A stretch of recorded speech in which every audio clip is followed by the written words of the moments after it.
తుఫాను కారణంగా నిన్న రాత్రి నుంచి వర్షాలు కుండపోతగా కురుస్తున్నాయి. రోడ్లన్నీ జలమయమయ్యాయి. కాలువలు పొంగి పొర్లుతున్నాయి. నేడు కూడా వర్షం కురుస్తుండటంతో శ్రీకాకుళం జాతీయ రహదారి పెద్దపాడు వద్ద నుంచి సుమారు కిలోమీటర్ మేర వరద నీరు రోడ్డుపై నిలిచిపోవడం చేత వాహనదారులు ఇబ్బందికి గురి అవుతున్నారు.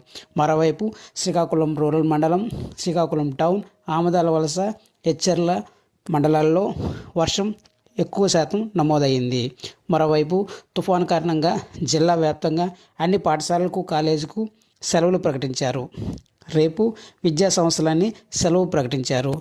వినాయక చవితి మండపాలలో విద్యుత్ తీగలు నేలకు తాకే విధంగా ఉండకూడదని అన్ని మండపాలకు ఎలక్ట్రికల్ మరియు అగ్నిమాపక పోలీస్ సిబ్బంది వారు హెచ్చరికలు జారీ చేసి అప్రమత్తం చేశారు.